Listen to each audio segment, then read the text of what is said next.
7 fakta menarik Piala Dunia FIFA 2002. 7. Pertama kali digelar oleh dua negara. Piala Dunia FIFA 2002 adalah edisi ke-17 turnamen sepak bola Piala Dunia FIFA. Turnamen ini untuk pertama kalinya diselenggarakan di dua negara, yaitu Korea Selatan dan Jepang sejak tanggal 31 Mei hingga tanggal 30 Juni tahun 2002. 6. Pembalasan David Beckham. Sosok David Beckham tidak hanya sebatas ikon bagi sepak bola Inggris pada akhir 90 hingga awal 2000-an. Ia juga menjadi simbol harapan ketika Inggris mengikuti turnamen besar. Ada asa dari para supporter tim Tiga Singa kalau Beckham menjadi sosok penting dan membawa Inggris meraih kejayaan. Sayangnya, hal itu tidak berjalan sesuai rencana. Debut Beckham pada turnamen besar berakhir bencana. Penyebabnya tidak lain adalah kartu merah yang ia dapat ketika Inggris melawan Argentina di babak 16 besar Piala Dunia 1998. Pada pertandingan tersebut, Beckham menendang Diego Simeone. Kartu merah itu berbuntut panjang. Inggris kalah dari Argentina dalam babak adu penalti. Sesampainya kembali ke Inggris, Beckham disambut dengan beragam cercaan, kritik, dan tuduhan sebagai biang kerok kekalahan timnya karena dengan kartu merah itu membuat Inggris hanya bermain dengan 10 orang. Makian demi makian ia dapatkan. Harian Mirror menyebut Beckham adalah satu bocah bodoh di tengah 10 singa heroik. Ia juga dianggap sebagai pengkhianat negara. Semesta sepertinya mengizinkan Beckham untuk melakukan revans. Undian ternyata langsung mempertemukan Inggris dan Argentina pada babak penyisihan. Inggris asuhan Sven-Goran Eriksson menekan sejak awal. Akan tetapi, Argentina yang justru lebih banyak mendapat peluang. Pada menit ke-43, penetrasi Owen di sisi kanan harus dijatuhkan oleh bek Argentina, Mauricio Pochettino. Wasit Pierluigi Collina tanpa kompromi langsung menunjuk titik penalti. Beckham bersiap menjadi eksekutor. Dengan tarikan napas dan tatapan yang penuh dengan rasa lapar, Beckham kemudian berlari cepat dan langsung menendang bola ke sisi kiri gawang yang dijaga Pablo Cavallero. Bola meluncur mulus ke gawang dan gol untuk Inggris. 1 gol Beckham menjadi pembeda dari pertandingan tersebut. Inggris menang dan Beckham kini mengubah statusnya dari pecundang pada 1998 menjadi pahlawan 4 tahun setelahnya. Setelah peluit panjang dibunyikan, beberapa pemain memeluk Beckham yang bersorak gembira. Rekan setimnya tahu kalau kemenangan ini sangat berarti untuknya dan rakyat Inggris. 5. Jersey Kamerun yang ikonik. Salah satu jersey yang menarik, tapi membuat FIFA jadi geram adalah jersey Kamerun. Ada yang menyebutnya sebagai jersey kontroversial, tapi lebih banyak yang melihatnya sebagai terobosan baru. Akan tetapi, seragam singa-singa perkasa itu dilarang oleh FIFA. FIFA pun sempat mengancam pencoretan Kamerun dari Piala Dunia yang pertama kali digelar di Asia itu. FIFA juga tidak segan menjatuhkan denda yang tinggi. 4. Korea Selatan lolos ke semifinal. Korea Selatan menempati grup yang relatif berat yang berisikan Amerika Serikat, Polandia, dan Portugal. Taeguk Warriors membuka laga dengan kemenangan 2-0 atas Polandia dan jadi kemenangan pertama mereka di Piala Dunia. Kemudian Park Ji-sung dan kolega, menghadapi Amerika Serikat meraih hasil imbang 1-1. Lalu di laga terakhir begitu krusial bagi Korea Selatan dan Portugal, mereka harus saling mengalahkan hingga di luar dugaan Taeguk Warriors melumat Luis Figo CS dengan skor tipis 1-0. Korea Selatan pun lolos ke fase gugur dengan raihan 7 poin dan bercokol di puncak klasemen. Pada babak 16 besar, Korea Selatan bertemu negara salah satu favorit juara kala itu, Italia. Gli Azzurri dipenuhi nama-nama mentereng seperti Paolo Maldini, Vieri, Buffon, Totti, hingga Alessandro Del Piero. Berkat semangat yang begitu Spartan yang ditunjukkan oleh Taeguk Warriors, Italia dikandaskan dengan skor 2-1. Kemudian, di babak perempat final Korea Selatan sudah ditunggu oleh Spanyol dan di luar dugaan mampu menyingkirkan La Furia Roja lewat adu penalti. Korea Selatan mencapai semifinal dan jadi tim pertama dari Asia yang mencapai 4 besar di Piala Dunia. Melawan Jerman besutan Rudi Voller yang bermain efisien, Korsel kehabisan bensin dan kalah 0-1 melalui gol tunggal Michael Ballack pada menit ke-75. Kisah perjalanan Korea Selatan yang begitu fantastis di Piala Dunia 2002 menghasilkan banyak hal. Meski gagal juga mendapatkan status juara 3 karena kalah 2-3 dari Turki, Kapten Korsel Hong Myung-bo menerima penghargaan bola perunggu sebagai pemain terbaik ketiga turnamen.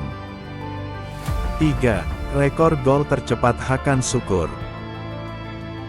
Di Daegu World Cup Stadium, tanggal 29 Juni tahun 2002, ex-pemain Galatasaray dan Inter Milan membobol gawang Lee Woon-jae cuma 11 detik setelah kick-off. Lebih presisinya, jala timnas Korsel koyak hanya dalam waktu 10,8 detik pasca sepak bola. 2. Panggung sempurna Ronaldo da Lima. Ronaldo Luis Nazario da Lima atau yang lebih dikenal dengan Ronaldo merupakan pemain sepak bola terbaik sepanjang masa yang dimiliki oleh tim nasional Brasil. Ronaldo telah bermain untuk tim nasional Brasil sebanyak 98 pertandingan dan berhasil mencetak 62 gol. Pertama kali muncul di Piala Dunia 1994 sebagai seorang anak muda berumur 17 tahun, Ronaldo pun mencapai puncak kejayaannya di Piala Dunia pada tahun 2002 ketika Brasil sukses menjadi juara dunia untuk kelima kalinya. Hal yang sangat menyenangkan ketika perhelatan akbar Piala Dunia 2002 yang digelar di Korea Selatan dan Jepang. Cedera lutut yang cukup serius membuat Ronaldo hanya memiliki kesempatan kecil untuk dapat berkiprah kembali di dunia pesepak bola dan selama 2 tahun tersebut jarang sekali Ronaldo menendang bola. Brasil sendiri mengalami kesulitan saat menembus babak kualifikasi dan harus dipermalukan Honduras di ajang Copa America. Brasil melakukan hal yang menakjubkan dengan membuat Ronaldo sembuh dengan cepat dan siap tampil di Piala Dunia. Walaupun kecepatan dan kegesitannya berkurang, ia mampu beradaptasi dengan cepat bahkan lebih membahayakan lini pertahanan tim manapun. Ronaldo tampil di final Piala Dunia 2002 saat melawan Jerman, ia bermain dengan gemilang gol pertamanya ke gawang Oliver Kahn sendiri diciptakan dari jarak dekat usai menyambar umpan dari Rivaldo. Fenomeno berhasil memborong 2 gol dan sekaligus memenangkan trofi Piala Dunia serta memastikan dirinya sebagai pencetak gol terbanyak dengan 8 gol. 1. Kontroversi Byron Moreno. Bagi anak milenial yang lahir pada 2000-an, Moreno adalah sosok asing. Tapi, bagi generasi yang lahir sebelum 1990-an, Moreno adalah sosok yang paling dibenci, khususnya bagi supporter Italia. Siapa Moreno? Mengapa dia kontroversial? Moreno adalah wasit berpaspor Ekuador. Dia bertanggung jawab atas kekalahan Italia di fase knockout. Saat itu, Moreno dianggap sebagai aib terbesar dalam sepak bola. Jadi, apa yang sebenarnya terjadi dengan kepemimpinan Moreno di pertandingan Italia melawan Korea tersebut? Berikut ini analisisnya. 1. Penalti Korea Selatan. Moreno hanya butuh 3 menit untuk memulai kontroversinya. Hampir seketika, Korea dihadiahi penalti setelah Seo Ki-hyun dijatuhkan di dalam kotak penalti. Penyebabnya sangat minim, yaitu semacam senggolan kecil dengan Christian Panucci. Apakah benar harus diberikan penalti? Sejujurnya, itu adalah bukti kecurangan wasit. Anda bisa melihat rekaman ulangnya kembali. Insiden itu tidak diputar ulang dari sudut lain. Tapi, sangat mengejutkan bahwa para pemain Korea sendiri tampak sedikit terkejut telah diberikan tendangan penalti. 2. Sikutan Kim Tae-yang.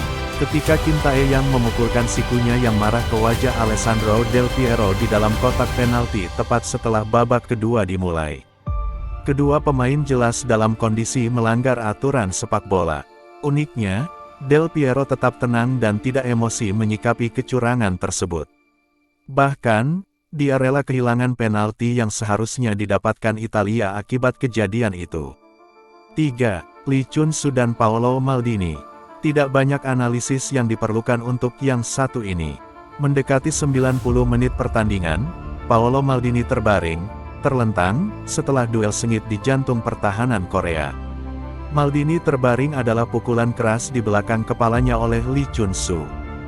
Begitu jelas itu adalah pelanggaran. Tapi, kartu kuning masih tersimpan di saku Moreno. Dia tetap memimpin pertandingan seakan tidak pernah terjadi apa-apa. 4. Kartu merah untuk Francisco Totti. Setelah Korea menyamakan kedudukan pada menit 88, momen menentukan pertandingan terjadi pada 12 menit memasuki perpanjangan waktu. Saat itu, Totti dikeluarkan dari lapangan. Moreno tampaknya cukup yakin bahwa Totti melakukan diving di dalam kotak penalti. Apakah itu benar-benar diving? Dalam tayangan ulang terlihat jelas Totti terjatuh lebih dulu sebelum bola direbut oleh Song Chong-guk. Jika dilihat dari sudut yang berbeda, akan sangat jelas bahwa Chong-guk menjegal kaki Totti hingga superstar bernomor punggung 10 tersebut tersungkur di dalam kotak penalti. Seharusnya, itu adalah penalti. Sebuah penalti dengan potensi untuk menyelesaikan pertandingan dan kemudian keluar dengan hasil imbang, setidaknya mereka dapat mengamankan 1 poin, mengirim Italia ke perempat final, dan menyingkirkan tuan rumah. 5. Gol Damiano Tommasi dianulir.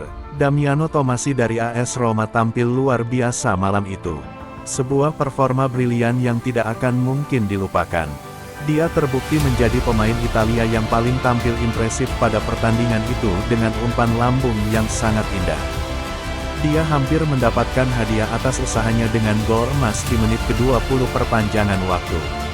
Tapi, dia dianggap offside dengan jarak selebar rambut, dan untuk kelima kalinya di turnamen itu, gol Italia digagalkan.